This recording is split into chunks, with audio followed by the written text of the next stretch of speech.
Hello and welcome back to Citizen Earned, where I unpack what it means to be the best American citizen you can be through the lens of an immigrant. You'll have to go back to the previous videos for a little bit of history on me and why I'm doing this project or where I come from.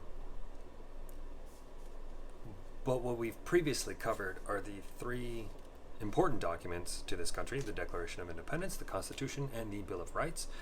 The Declaration of Independence was the promise of freedom. The Constitution was the manual, or rather is the manual, on how we run the government to be able to deliver on the promise of freedom. There it is, the word deliver. Sorry, English is my second language. And then the Bill of Rights. Bill of Rights being, there are 10 amendments, and those 10 form what I call, this is not a historical term, the citizen's task. If we live out the Bill of Rights every day, we live up to being the best citizen that we can be. If I do this, then I feel pretty good about being an American citizen and doing my duty to be that citizen. So, previously we've covered the First Amendment and everything that's associated with that. Briefly covered the Second Amendment, kind of just the basics. There will be some follow-up videos on that. And now for the Third Amendment. What's the Third Amendment? Do you know? I didn't know. I didn't know until I had to read up on it more than a decade ago so I could take the test to become a citizen.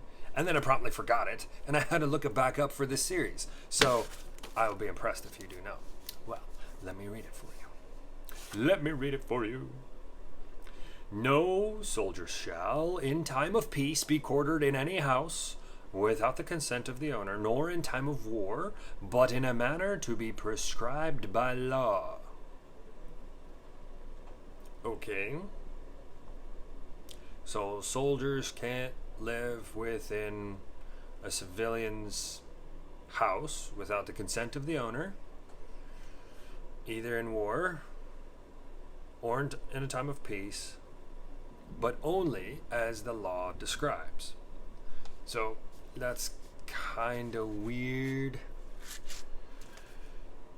In essence,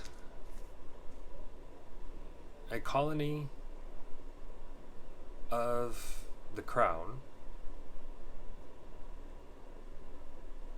all of the citizens within a colony of the crown were subjects of the crown and kind of lived their lives at the pleasure of the crown. So if the crown needed something, then the crown would just take it. The soldiers enforcing that which the crown wanted would just take it. So if you were in a colony or back home or whatever, and some soldiers needed to camp for that night, they could just walk in and camp in your house, eat your food. That's kind of like stealing, right? Maybe they would pay for some of this or the inconvenience, but more often than not, they wouldn't. So, effectively stealing. Being that this was also a practice that was used in America prior to the United States starting the War of Independence with England.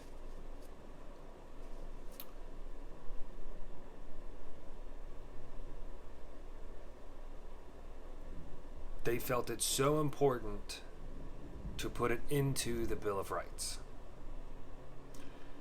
Is that still relevant for us today? I mean, I can go watch The Patriot and kind of understand it. I realize it's kind of an old movie, but you can kind of get a feel for what it was historically. But how does that apply to us today? So, funnily enough, the last time it was used in court was in 2013 in the U.S. District Court of Nevada, Mitchell versus the City of Henderson et al.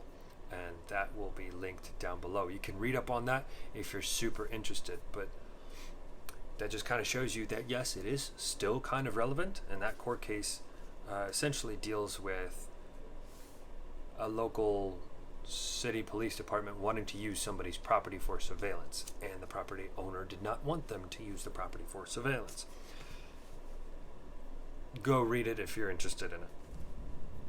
Anyway, the point is, yes, it is still relevant, and although it might not seem super relevant, the entire Bill of Rights isn't particularly relevant, right? Like in our day-to-day. It's not like we actively have the government trying to stomp on our First Amendment rights. A little bit more so with the Second Amendment, but not that bad. And so on and such forth down the line. So the point here is you can't pick and choose which pieces of the Bill of Rights you use, or that you know, or that you develop into part of your toolbox as an American citizen. You kind of have to cover all of the Bill of Rights, whether it seems relevant or not.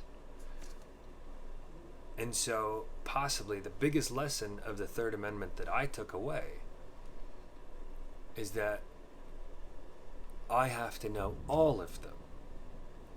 And I have to use all of them. And the First Amendment needs to be as important to me as the Second Amendment, which should be as important as the Third Amendment. There's no way that we, the people, the first three words of the U.S. Constitution, can deliver on the promise of freedom, the Declaration of Independence, if we don't know all of the Bill of Rights. So luckily, this is a nice short one.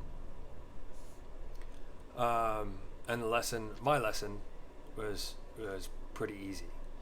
So I will let you go. Thanks for watching, and I'm excited to see you next time when I cover the Fourth Amendment.